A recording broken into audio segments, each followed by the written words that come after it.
Kakek mulia Rahman sangat menyayangi Livia. Kakek tidak ingin cucu favoritnya itu tersakiti. Ya, tapi aku akan membuatmu tetap aman. Terutama dengan bocah Tio yang jahat itu dan pelacurnya berkeliaran di sekitar kota. Suara kakek mulia acuh tak acuh saat dia dengan santai membuang komentar itu. Tapi jauh di lubuk hatinya, dia terbakar amarah dan keinginan untuk membalas dendam. Dia dulu berteman dekat dengan tetua Brahman Tio, tetapi setelah penghinaan mengerikan yang harus ditanggung Livia, kakek mulia memutuskan semua hubungan dengan tetua. Dia tidak akan pernah membiarkannya diinjak-injak terlepas dari hal-hal yang mungkin telah dia lakukan. Perusahaan Rahman telah menerima pukulan keras dalam saham mereka, tetapi Tantono Enterprise datang sebagai bantuan mereka. Tidak apa-apa, aku tidak takut padanya, kakek. Suara Livia berubah lembut dan lembut, tetapi bergetar dan bergetar karena ketidakpastian.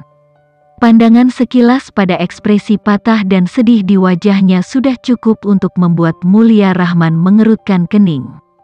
Kau yakin tidak mau menerima tawaranku sebelumnya? Kita bisa mencoba menyingkirkan wanita itu, tidak, kakek. Satu pukulan padanya, dan itu akan mengirim seluruh pasukan Brahman Tio mengejar kita. Tiolah yang bertanggung jawab atas militer swasta yang dimiliki Brahman Tio dan dia tidak akan pernah ragu untuk menggunakannya, terutama ketika Marisa ada di dalam gambar.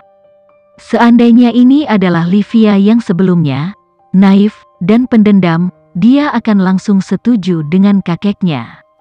Kesempatan untuk membuang Marisa, dengan senang hati. Namun, dia bukan wanita itu lagi. Dia telah mempelajari pelajarannya dengan cara yang sulit dan bertekad untuk tidak mengalaminya lagi. Selain itu, dia tidak ingin selamanya menjadi stereotip mantan tunangan yang menolak untuk melepaskan Tio Brahman Tio yang terus dia pegang. Apa yang telah dilakukan bajingan itu padamu sangat tercela. Kakek mulia meletakkan menunya. Beraninya mereka mencoba menyerang cucunya ketika dia keluar negeri dalam perjalanan bisnis yang penting.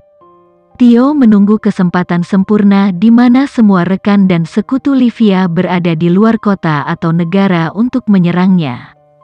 Dan memang, mereka memukulnya dengan keras. Mereka berhasil menyerangnya. Hingga dalam waktu 3 hari, dia dipermalukan, dicampakkan, tidak diakui, dilarang, dimasukkan dalam daftar hitam, dipukuli, dan dirusak oleh seluruh orang bahkan serasa seluruh dunia. Livia mungkin telah melakukan beberapa hal mengerikan pada Marisa, tetapi tindakan Tio Brahman Tio telah melewati batas. Kamu telah banyak berubah dalam 2 tahun. Kakek mulia Rahman berkata, mengingat kenangan akan cara Livia yang manja dan nakal. Livia tertawa ringan. Aku tidak ingin menjadi tunangan yang penuh kebencian dan dendam. Perubahan positif tidak seburuk itu. Dia meletakkan pipinya di tangannya yang disangga.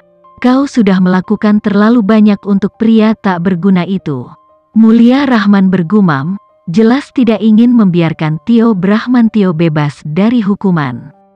Cucu perempuannya memikul semua tanggung jawab berat menjadi tunangan umum Tio Brahman Tio. Marisa disembunyikan dari pusat perhatian, dan dengan demikian, tidak pernah menerima ujung tongkat yang lebih keras. Livy harus menanggung ancaman pembunuhan, upaya pembunuhan terus-menerus, begadang semalaman mengerjakan laporannya, dan menandatangani dokumen. Itu semua tanggung jawab yang seharusnya dilakukan Marisa. Tetapi alih-alih melakukannya, dia lari darinya. Aku ingin melepaskan masa lalu, kakek. Tidak baik memikirkannya lebih jauh, bisik Livia Ran, memeluk perutnya dengan protektif. Masa lalu adalah masa lalu, itu harus tetap di masa lalu dan bukan sekarang atau masa depan.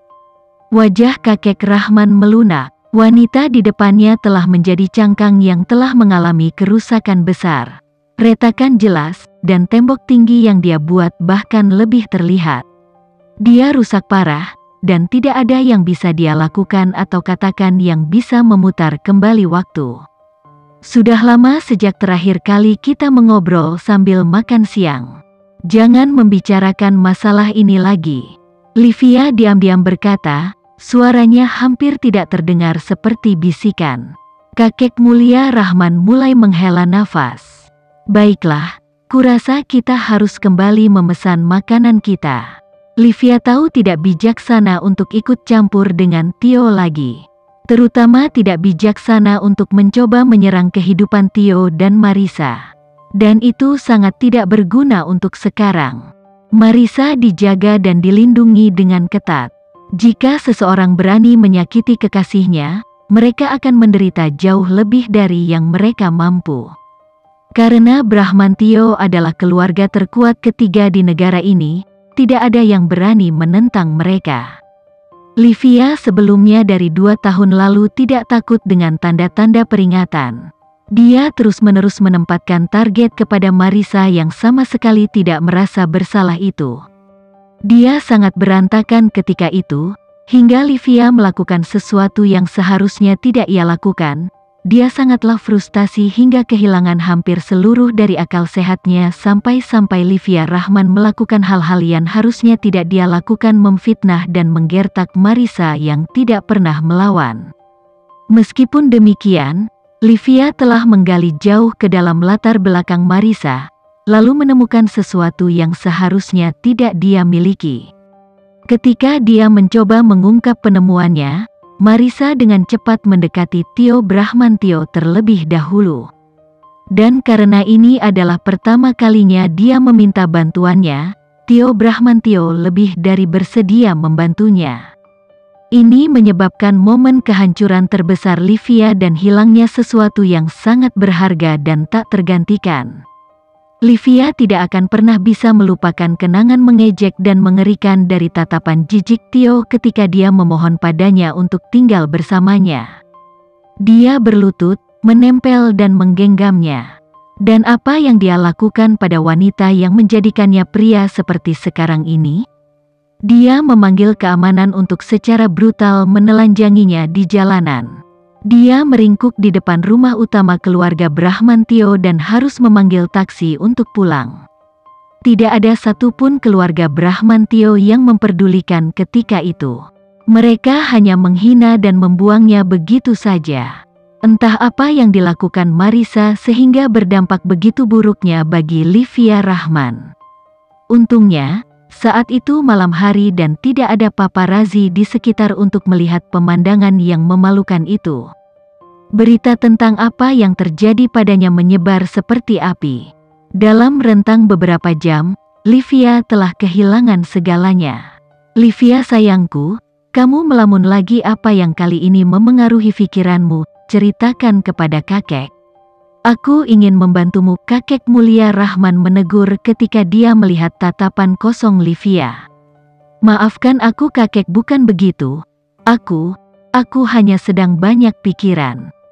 Livia dengan malu-malu berkata sambil menyesap secangkir teh harumnya. Setelah memesan makanan mereka beberapa waktu yang lalu, keduanya hampir selesai makan. Saya dapat memberitahu, dia bersenandung, menyeka mulutnya dengan kain.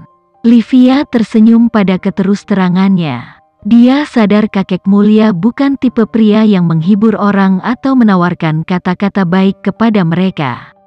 Dia menunjukkan kasih sayang dan kebaikannya terhadapnya dalam tindakan yang disengaja dan kecil yang sulit ditangkap tanpa memperhatikan dengan seksama.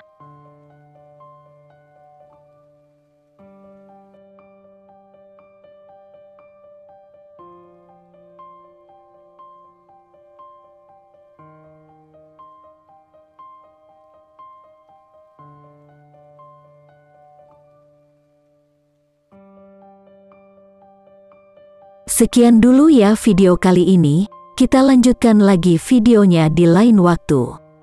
Oh iya, bagaimana menurut kalian? Semoga bisa sedikit menghibur kalian semua. Untuk teman-teman yang baru nonton jangan lupa subscribe ya, hehehe. Dan kalau teman-teman ada yang ingin gabung langganan bisa langsung gabung saja untuk dapat fitur yang menarik dan sedikit membantu Mimin. Terima kasih banyak sudah menonton, sampai jumpa lagi, bye bye bye.